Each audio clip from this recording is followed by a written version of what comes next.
In the previous chapter, we journeyed across a continent that existed long before the United States. A land of thriving civilizations, vast forests, mighty rivers, and millions of indigenous people. Then, European explorers crossed the Atlantic. Spain arrived first. France followed. The Dutch established trading settlements. But one European kingdom would change history forever: England. What began as a handful of fragile settlements would eventually become the most powerful nation on earth. This is the next chapter in the story of America.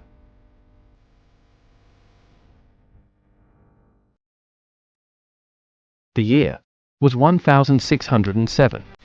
More than a century after Columbus crossed the Atlantic, England finally established its first permanent settlement in North America. It was called Jamestown. Located along the banks of the James River, the settlement was built with hope, ambition, and dreams of wealth. But the reality was far harsher. The settlers arrived too late to plant crops. The water around them was often unsafe to drink. Disease spread rapidly, food became scarce, and winter turned survival into a daily struggle. During the winter of 1609, history remembers a tragedy known as the Starving Time. Out of hundreds of settlers, only a small fraction survived. Jamestown stood on the edge of extinction. Yet somehow, the colony endured. Leadership improved. Trade developed with nearby indigenous communities. New settlers continued to arrive. Then, everything changed.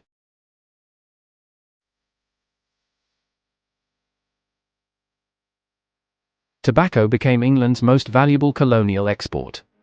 Demand across Europe exploded. Ships sailed constantly across the Atlantic, carrying tobacco east and bringing new settlers west.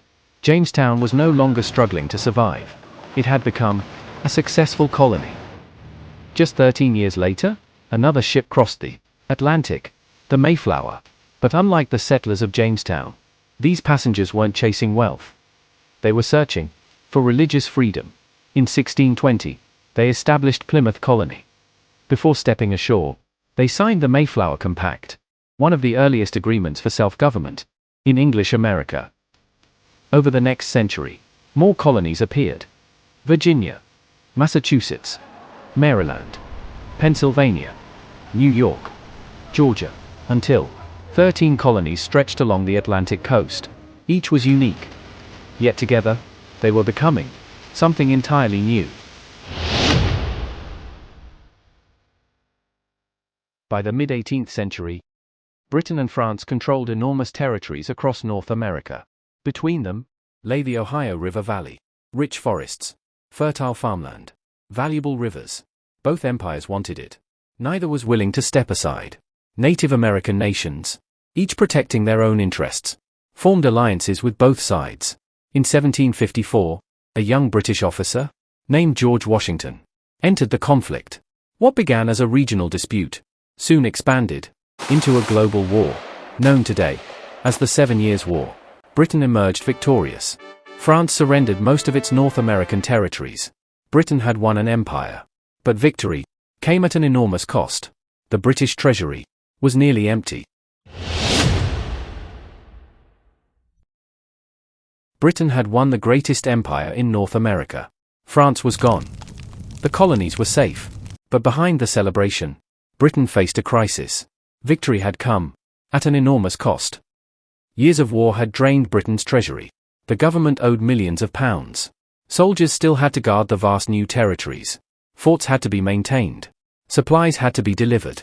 And all of it required money. British leaders asked a simple question: who should pay for protecting America? Their answer was obvious: the American colonies. In 1764, Britain introduced the Sugar Act. Taxes on sugar, coffee, wine, and other imported goods.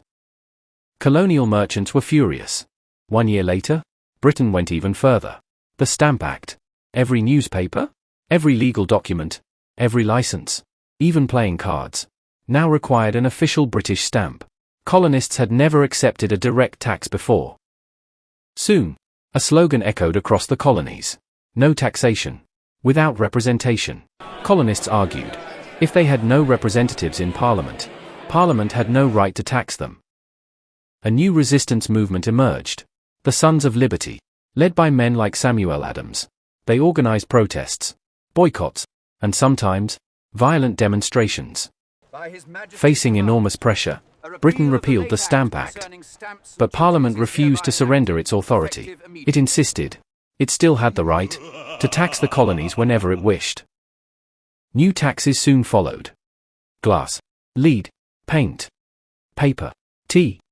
Every new law increased colonial anger. Britain believed it was enforcing order.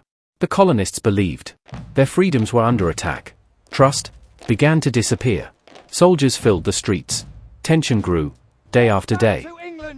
Neither side wanted war, but every new tax, every new protest, pushed Britain and its colonies closer to conflict.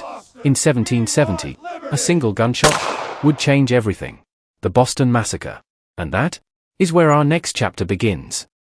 History was changing, and the revolution was only beginning. If you enjoyed this journey, don't forget to like, share, and subscribe. I'll see you in the next chapter.